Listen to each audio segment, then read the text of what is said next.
ሚልካናን ስኮልስን ተፋለጡሉ ቦታ ኣብ ሓደ ትካል ክቁፀሩ ኣመልኪቶም ንፈተና ኣብ ዝተቐረቡሉ እዋን እዩ ነይሩ። ክልቲኦም ናይ መጀመርታ ናይ ጽሑፍ ፈተና ሓሊፎም ናይ ቃል ፈተና ንምግባር ተርኦም ኣብ ምጽባይ ተለው ሕዚ እንታይ ክሓቱና ይኽእሉ ክብል ስኮልስ ኣብ ጥቑ ኸፍ ንዝበለት ሚልካና ጠየቓ። ሚልካና ትትካል ስለ ዝሰርሖ ኣሰራርሓ ወይ ድማ ስለ ተምሃርናዮ ሓደ ነገራት ክሓቱና ይኽእሉ ኢለ ይሓስብ ክትብል ተዛረበቶ። በዚ መልክዕ ንመጀመርታ ግዜ ተዘራሪቦም ስልኪ ተቀያይሮም እናተደዋወሉ ምጥያቕ ጀመሩ። ድሕራይ ግና ክልቲኦም እቲ ፈተና ተይተሳኽዐሎም ተረፈ። ናይ ክልቲኦም ናይ ቤተሰቦም ናብራ ዝተሓተ ስለ ዝኾነ ክልቲኦም ቁልጡፍ ስራሕ ዘድልዮም እዮም ነይሮም። ድሕረዚ ክልቲኦም ስራሕ ምድላይ ናይ መፋለጢ ጋዜጣ ምንባብ ካብ ዝጅምሩ 6 ወርሒ ተቆፂሩ። ተስፋ ዝህብ ነገር ግና ኣይነበሮን። ሚልካና ኣብ 3 ትካል ተፈቲና ግና ኣይኮነላን። ስኮልስ በብትካል እንዳኸደ የምልክት ግና ዝጽውዖ የለን። ሕዚ ምስ ሚልካና ተፈተኑሉ ትካል ንመጀመርታ ግዜ ጸዊዕዎም። በዚ ምኽንያት እውን ተስፋ ናቆረጸ መጸ። ገጹ ተሓጓስ ኣየርኢን። ሚልካና ግና ብኣንጻሩ ተስፋ ይትቆርጽን። ስኮልስ ተስፋ ክቆርጽ ከም ዘይብሉ ትመኽሮ እሺ ይብላ ግና ብጽባሒቱ ናብ መምራሪኣቱ። ስኮልስን ሚልካናን ናይ ስራሕ መፋለጢ ንምንባብ በብመዓልቱ ይራኸቡ። ይኹን ደኣ እምበር ካፊኣትዮም ሻሂ ዝሰትይሉ መዓልቲ ሕልፍ ኢሉ እዩ ነይሩ። ምኽንያቱም ድማ ናይ ታክሲ ወፃእን ካልእ ነገራትን ተራኺቦም ሻሂ ንኽሰትዩ ዘኽእል ቅርሺ ኣይነበሮምን። ሓደ መዓልቲ ኣብ ካፌ ኮፍ ኢሎም ተለው ካብ ናቶም ፊት ንፊት ኣብ ዘለዎም በር ፍቑራት ዝመስሉ መናእሰያት ኣፍ ንኣፍ ተገጣጢሞም የዋግዑ። ሚልካናን ስኮልስን እዝሪኦም ክምስ ተባሃሃሉ።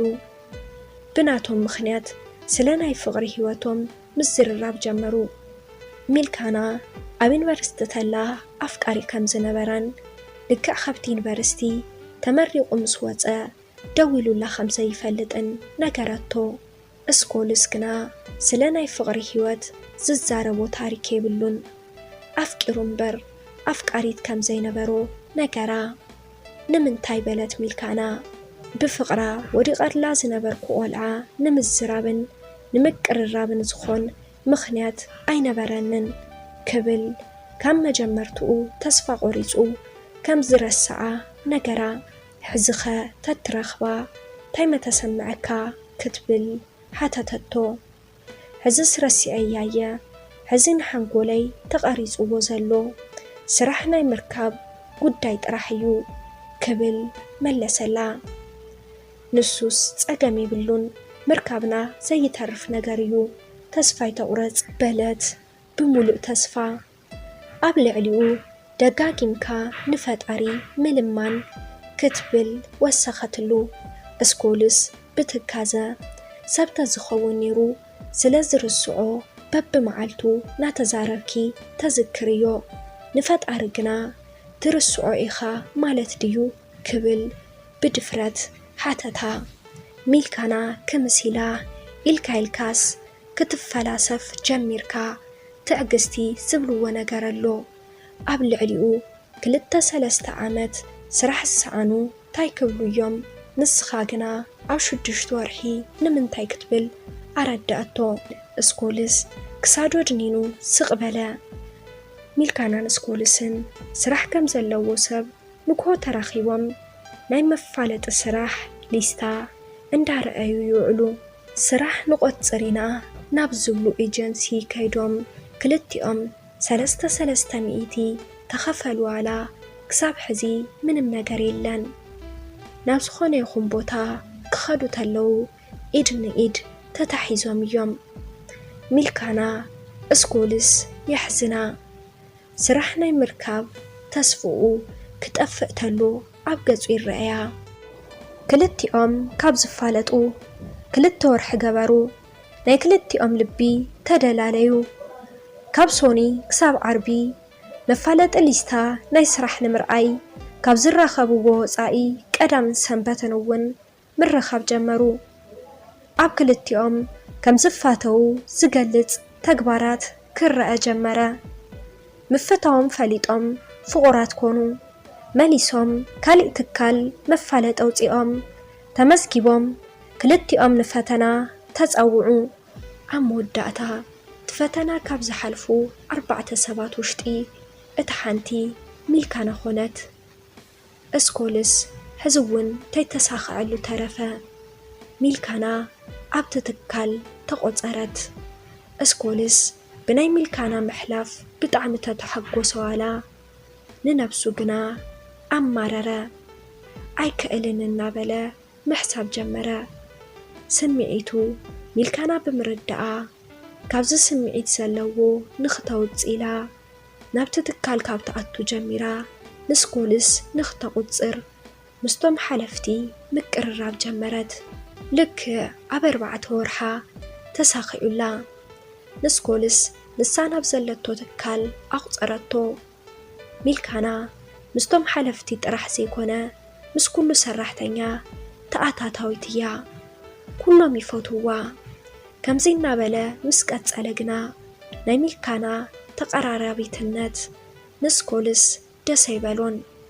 ብፍላይ እቶም መወዳት ምስ ሚልካና ፍሉይ ቅርርብ ዝገብሩ ዘለዉ ይመስሎ። ሚልካና ናይ ስኮልስ ስምዒት ብምርዳእ ዝቐረብዋ ሰባት ንዘይምቕያም እናተጠንቀቐት ትርሕቆም ነበረት። ዋላ እኳ ከምዝንተሎ እስኮልስ ጸባዩ ይቀያየር ነበረ። እስኮሉስ ናተቐየማ ተመጸዋላ ካብ ምኹራይ ወፃኢ ንሚልካና ሓይል ባእሲ ተባኢስዋ ኣይፈልጥን። ኣብቲ ትካል ሓደ ናይ ኣይቲ በዓል ሞያ ኣሎ። እስኮሉስ ንምንታይ ምዃኑ ዋላ ተይፈለጠ ሚልካና ንዚ ወዲ ክትቀርብ ኣይደልን። ጥርጣሪኡ እጽፊ ይኸውን። እቲ ወዲ ምልኩዕ ስለ ዝኾነ ክኸውን ይኽእል እዩ። ነቲ ወዲ ምስ ሚልካና ክሪኦ ተሎ ይናደድ። ሚልካና ምስቲ ወዲ ተፈለየ ቅርበት የብላን። ግና ስኮልስ ኣይፎቶን። እቲ ወዲ ኣብቲ ትካል ብኹሉ ዝፍቶ ንኹሉ ሰብ ክብሪ ዘለዎ ሰብ ነበረ። እስኮልስ ብቕንዓት ይቃጸል። ንሚልካና ሰላምታኣ ተይተረፈ ብኣትኩረት የስተውዕላ። ሚልካና ቅድሚ ሕዚ ዘይትፈልጦ ሰብ ኮይኑ ተሰምዓ። ሙሉ መዓልቲ ኣኽሪፍዋ ይውዕል። ምሳሕ ክበልዑ ተለዎ ዋላ ኣየዛረባን። ሚልካና እስኮልስ ንምንታይ ከም ዝኾሪ ትፈልጥ እያ። ግና እንታይ ክትገብር ከም ዘለዋ ኣይትፈልጥን። ሰብ ምስ ሰብ እንዳወዓለ ብኸመይ ምስ ሰብ ኣይትዛረብ ይበሃል እናበለት ትግረም። ኣብቲ ትካል ንዓኣ ስምዒት ዘለዎ ሰብ ተሃለወ ዋላ ሚልካና ብዘይካ ስኮሉስ ከም ዘይትሓስብ እርግጸኛ እያ። ኣብ ልዕሊኡ ሚልካናን ስኮሉስን ፍቑራት ስለ ምዃኖም ኣብቲ ትካል ዘይፈልጥ የለን። እስኮሉስ ግና ኣብዚ ትካል ካብ ዝኣቱ ጀሚሩ ልቡ ዓሪፉሉ ኣይፈልጥን። ካብ ስራሕ ናብ ገዛ ክኸይር ተሎ ገጹ ምስ ኣሰረዩ። ምኽንያቱ ተሓተተቶ ንምንታይ ግን ከም ጓል መጠን ኩርዕ ዘይትብሊ ክብል ብኹራይ ሓታ። ኣብ ስራሕ ኩርዕ ምባል እንታይ ኣምጾ ክትብል ትምልሰሉ። ከምዚ እናተዘራረቡ ተለው ስልክ ተደወለላ። መን እዩ ክብል ሓተታ። ኣይቲ በዓል ሙያ ክትብል ነገራቶ። እስኮሉስ ተናደደ። ትስልኪ ኣልዒላቶ። እቲ ኣይቲ በዓል ሙያ ድማ ኣንቶ ኣብ ናትክ ቢሮ መፍቱሕ ረሲዐ መስለኒ ክብል ተዛረባ። ሕዚ ርሕቕ ኢለ እየ ዘለኹ ጽባሕ ተርእልካ ምስ በለቶ እሞ ለመዓንቲ ደገ ክሓድር ማለት ድዩ? ከመይ ኢለ ንገዛ ክኣቱ ናይ ታክሲ ባዕለይ ክኸፍለልክየ ተመለስሞ አረጋግጽለይ በላ ብድፍረት እስኮሉስ ጥርጣሪኡ ገደዶ ሓደ ግዜ ናብ ቢሮን መለስሞ መፍትሑ ክሪኤሉ ክትብል ሓተታቶ እስኮሉስ ደስታ ይበሎ ናብቲ ቢሮ ብሓደ ተመለሱ ነቲ ቢሮ ከፊታ ምስ ኣተወት እቲ መፍቱሕ ኣብ ጠረጴዛ ረኸበቶ እስኮሉስ ንደቱ ክቆጻጸሮ ሞከረ እቲ ኣይቲ በዓል ሙያ ናይ እስኮሉስ ኩነታት ምስ ረአየ ተሰከፈ ናብ ገዛ እናተመለሱ ተለው ግና ተፍቅርኒ ዲኺ ክብል እስኮሉስ ሓተታ ሚልካና ንምንታይ ከምዚ ዝበለ ሕቶ ተሓተኒ ኢላ ኣፍጠጠትሉ እስኮሉስ ንምንታይ ዝሓይልኺ ኣብቲ ቢሮ ዘይትገብርዮ ክብል ተዛረባ ሚልካና መልሲ ሃበቶን እስኮሉስ ግና ዘረብኡ ኣይቋረፀን ይፍለጠካሉ ድዩ ከመይ ከም ትኸውን ዘለኻ ክትብል ተዛረበቶ እስኮሉስ ስቕበለ ብጣዕሚ እያ ተፍቅሮ ንሱ እውን ከም ዘፍቅራ እርግፀኛ እያ ሓደ መዓልቲ ንግሆ ሚልካናን እስኮሉስን ናብቲ ትካል እናኣተው ምስቲ ኣይቲ በዓል ሙያ ኣብቲ ናይቲ መስርሒ ቦትኦም መረባ ፊት ንፊት ተራኸቡ ንሚልካና ሰላም ኢሉ ናብ እስኮሉስ ዙር ምስ በለ እስኮሉስ መንገዱ ቀጸለ እስኮሉስ ደሓን ኣይኮነን ድዩ ክብል ንሚልካና ሓተታ ኣብ ሓሳብ ስለ ዘለዩ ደሓን እዩ ክትብል ነገረቶ ሚልካና እስኮሉስ ከም ዝኾረየ ተረዲኣ ደድሕሪኡ ተኸቲላቶ ኣተወት ዝምልሰላ ስለ ትፈልጦ ንምንታይ ከምኡ ጌርካ ኢላ ኣይሓተተቶን ኣብቲ ሰሙን ንሱ ናይቲ ቢሮ ሓላፊ ንሚልካናን ነቲ ኣይቲ በዓል ሙያን ናብ ቢሮ ጽውዑ ድሕሪ 15 መዓልቲ ናብ ካሊእ ከተማ ከይድኩም ኣብቲ ከተማ ዝርከብ መስርሒ ቢሮና ናይ 3 መዓልቲ ስልጠና ትህቡ ኢኹም ተዘጋጀው ክብል ትእዛዝ ሃቦም ክልቲኦም እሺ ኢሎም ወፁ ሚልካና ንእስኮሉስ ስለቲ ጉዳይ ምስ ተዛረበቶ ብፍጹም ኣይኾንን ክብል መለሰላ ንምንታይ ዘይኸውን ክትብል ተናደደት ተዛሪበክየ ኣይኸውንን በላ እስኮሉስ ኣብ ናይ ክልቴና ፍቕሪ እምነት ተዘይሃልዩካ ብኸመይና ንቕጽል ክትብል ብንደት መለሰትሉ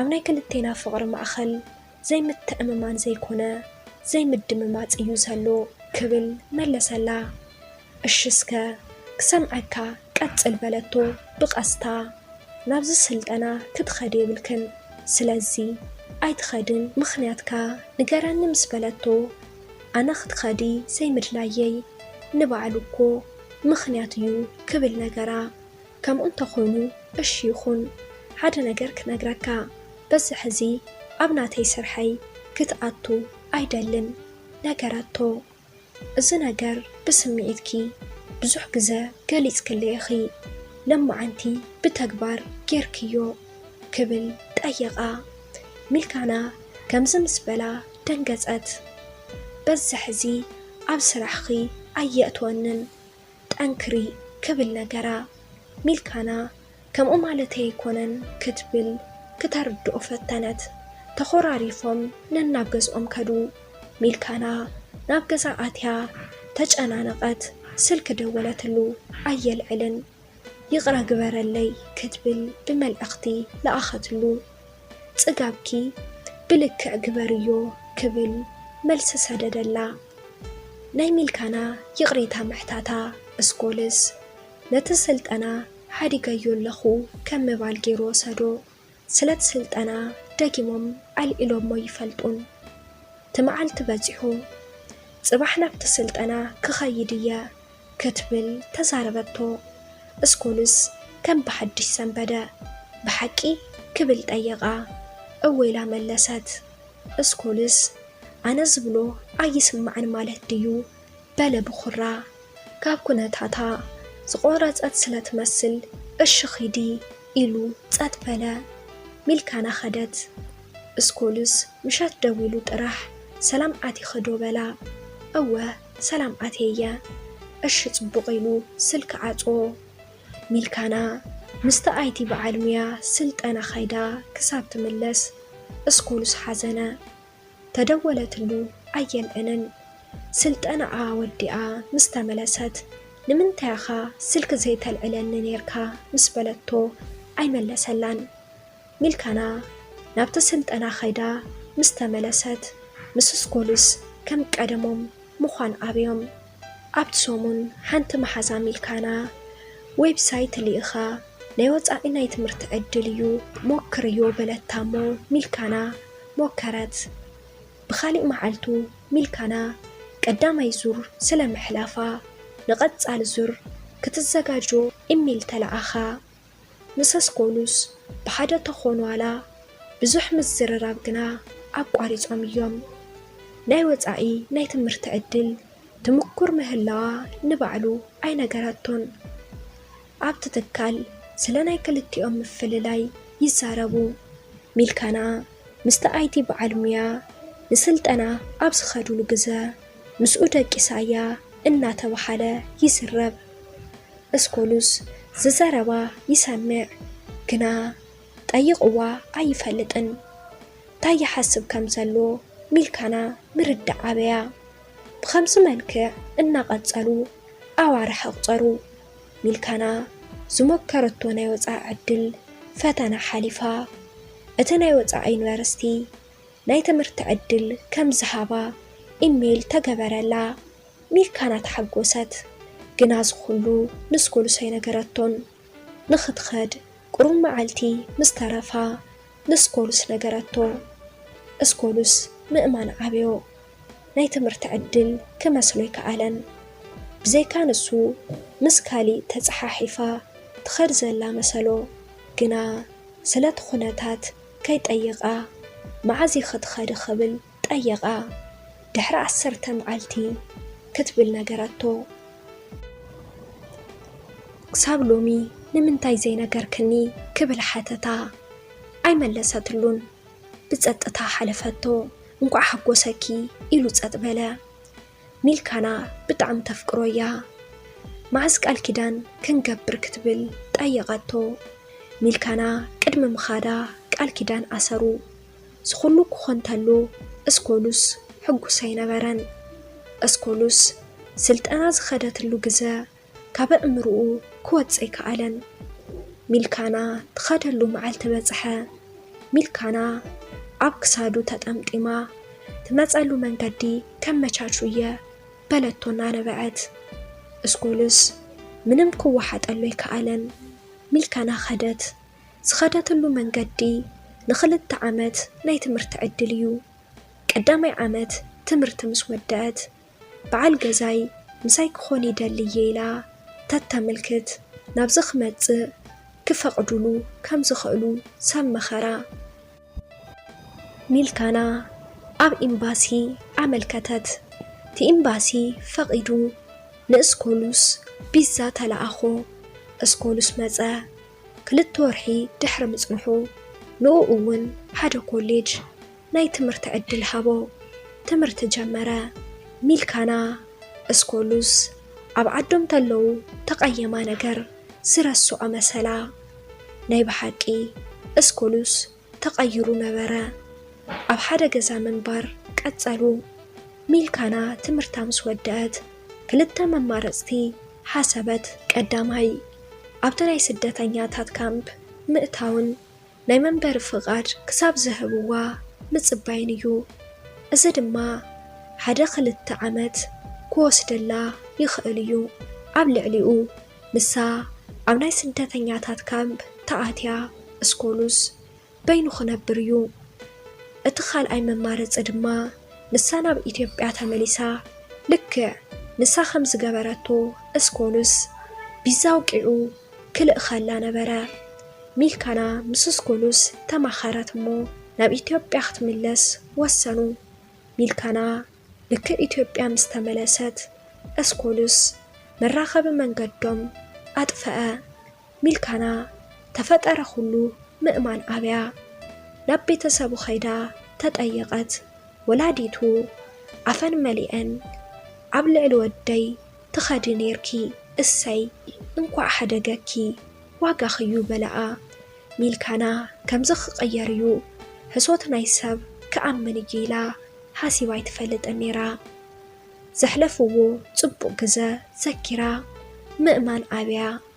ስራሕ ንምድላይ ኢድ ንኢድ ተተሓሒዞም ዝዘርዎም ቦታ ለማዓንቲ ሚልካና በይና ትዘውረላ ስራሕ ንምእታው ብምፍላጥን ብዝምድናን ኮይኑ እዩ ንስኮሉስ ከመይላ ከም ዘእተወቶ ትዝክር እያ ናብቲ ናይ ቀደም ስራሕ ቦታኣ ተመልከተት ንግዚኡ ምንም ትርፊ ቦታ የለን ተባሃለት ዝፈልጥዋ ሰባት ካብ ወፃኢ መፅያ ኣብ ዝኽተንከር ትተላ ሓዘኑ ቤተሰባ እውን ኣብ ልዕሊኣ ብተፈጠረ ነገር ሓዘኑ ብኸምዚ ወጥረተላ ሚልካና ስራሕ ተደላለላ